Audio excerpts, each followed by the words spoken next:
Hello, everybody, and welcome back to Odin's movie blog. I am the critic who's a cynic. Hope you're doing well, and today we're going to be talking some Star Wars news because, dear Lord, it just really has come to the point where Star Wars truly is dead for so many different reasons, and it's really sad because The Mandalorian was an overall fine show. Again, some really strong episodes, some really weak episodes, which just made it overall, when you add all these episodes and average them out, in a pretty average show altogether. And you have now the Clone Wars Season 7 back, and it's been fantastic, but that's really not a surprise because these are episodes from the George Lucas era. This is long before George Lucas left it all behind and basically sold his soul and sold his baby to Disney to end up destroying. And ever since Disney has taken over, they have just made bad decision after bad decision after bad decision with very few bright spots in between. Some people would argue, okay, Rogue One was a bright spot. I personally was not a fan of Rogue One. It seemed to me that you could tell on screen all the behind-the-scenes chaos that went on with that film, and the fact that the one real memorable part of it was something they totally tacked on at the very end, at the last minute, filmed at the last minute,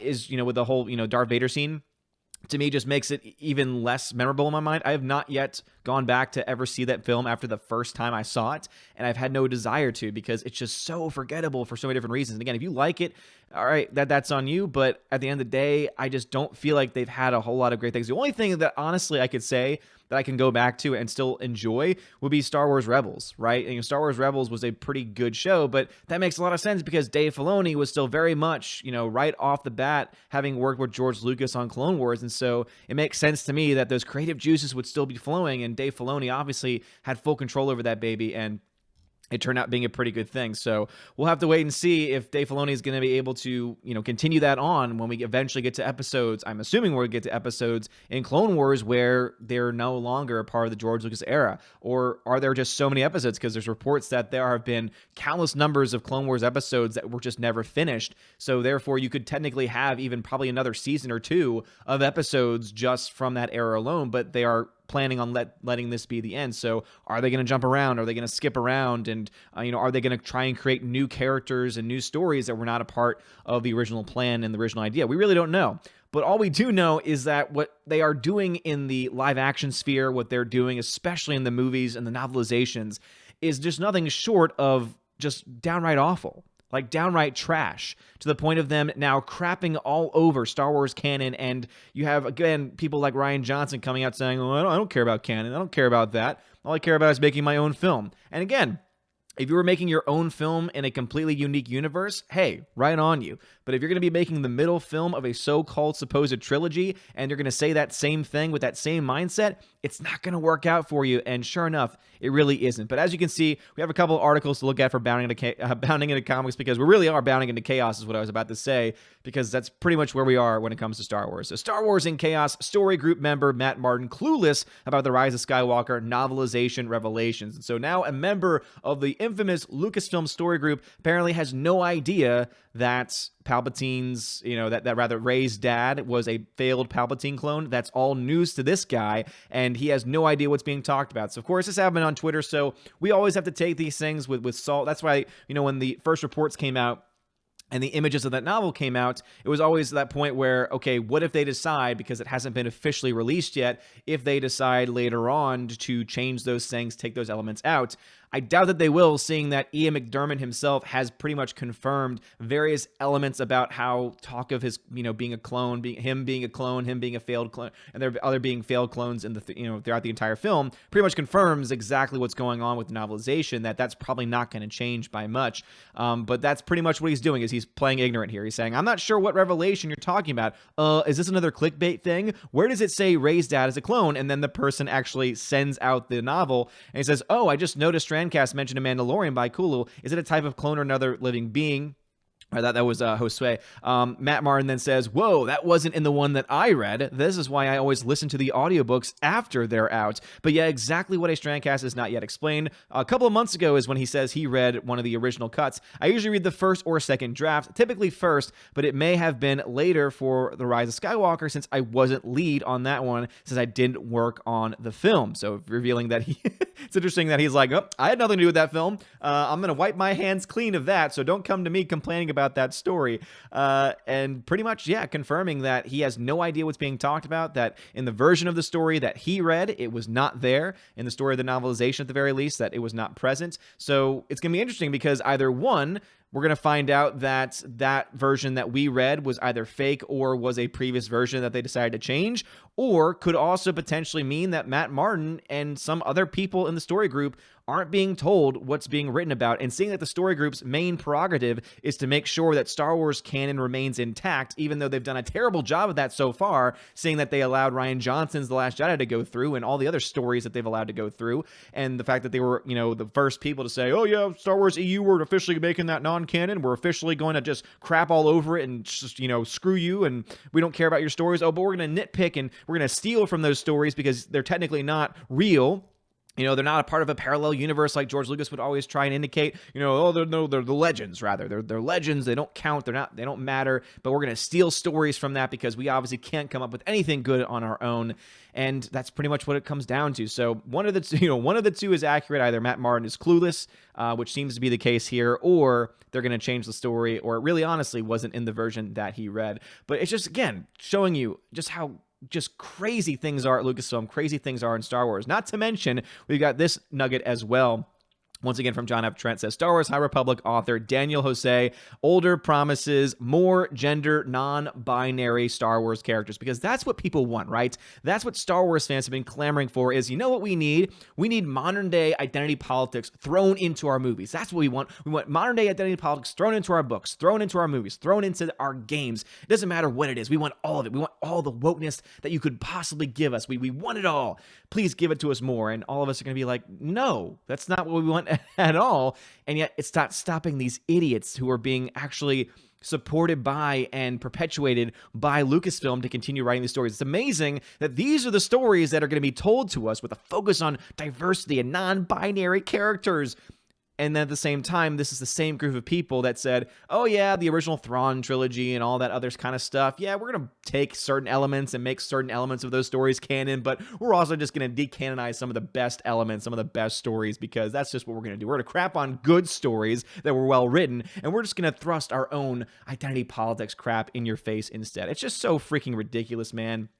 And of course, this is someone that wrote Baroud Duhunner.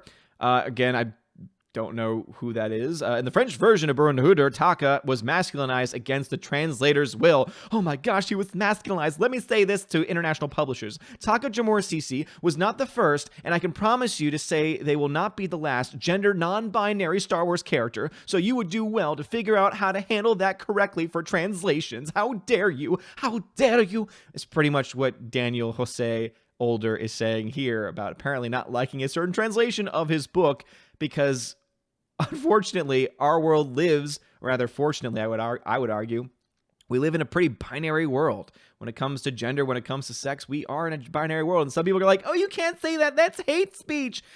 But it's biological fact. Are there in cases in Animal Kingdom and even in humanity itself where you find exceptions to that? Absolutely.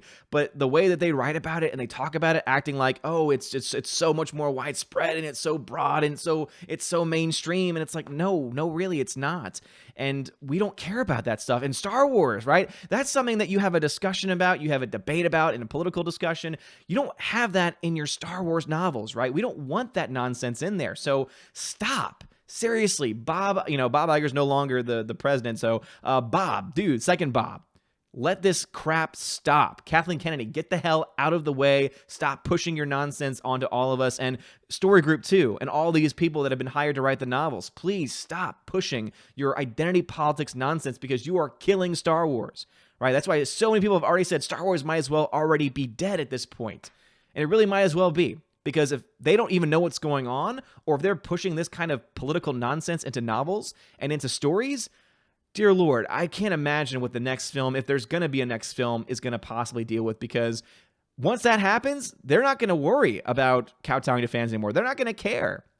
about any of that. The announcement of the High Republic was very clear that they don't care what fans want. They care about new stories, and remember, they care about diversity, authentically lived in, right? They authentically lived in, not pro-war. We want it to all be about representation and diversity and relatable characters that are diverse. And we mentioned that they're diverse, but not actual diversity of thought or anything like that. No, only the diversity that we actually want to push. So freaking ridiculous, man. But anyway, what are your thoughts about this? Do you think Star Wars is dead? I mean, honestly, the more I think about it, the more I talk about it, I just realize that I just don't even care about the future of Star Wars anymore. And that's so sad because I love the novels, right? I'm still reading through the novels. I'm still, of the EU at the very least, I'm still, watching Clone Wars because Clone Wars is still from that George Lucas era. And I'm looking at all this stuff and I'm like, man, things used to be so much better than what they are now. But let me know your thoughts. Do you think that Star Wars is dead? And also, recommendation of the day. If you've never seen the movie Oblivion, I highly recommend it. It's a very great sci-fi film, but also the score for Oblivion is like top-notch, fantastic. It's done by a group called M83, and this score is just fantastic. The title song Oblivion is one of my obsessions in life because it's just so well done. There's so many really awesome renditions and versions of it, but I would recommend it. I've been listening to that as I work today. But let me know your thoughts about that and anything we talked about in the comments section below. If you like this video, smash the like button, give me a subscribe. It helps me a lot. You're all amazing and beautiful people. Have a wonderful day, and as always, God bless. And now to give a special shout out to my March Patreon and Subscribe Star members: animation commentator Brian P., Dion, David Brobrizik, Divex, Elizabeth M., Enrique Evangelista, Father Christopher Miller, Hail Father,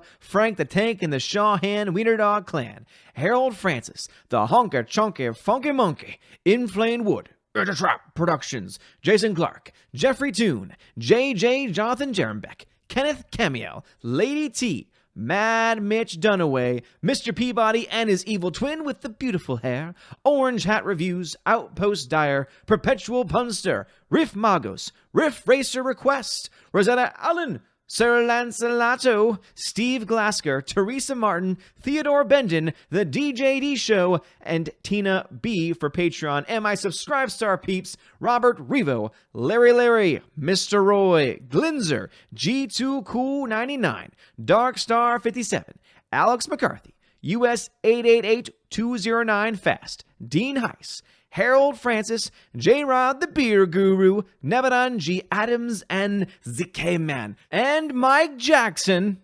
Thank you all so much for being my Patreon and Subscribe Star members for the month of March. You are all amazing people. Thank you so much for the support, and I hope that you are enjoying your perks. If you do not know the perks that you get, make sure you read again through all the perks that are listed, and also check your messages if you're over on Patreon, because if you are a $5 and up backer on Patreon, you get special access to giveaways over on the Discord. I send out messages with a link to join the Discord server. I will then hook you up over there, and you'll have access to some really cool giveaways. I give away 4Ks, Blu-rays, digital codes, try and give away at least a couple of big movies, 4K Blu-ray titles a month, and try to do at least 2 to 3 giveaways for when it comes to digital download codes. And I might try and do a little bit more this month as well, because I'm always trying to add extra stuff to it. And also, if you are a $10 or up backer, then you have access to a special podcast that I'm starting to do with John the Flick Pick. That's right, John Flickinger of the Flick Pick channel. We're having a lot of fun with the podcast, and so expect that every couple weeks. And of course, also any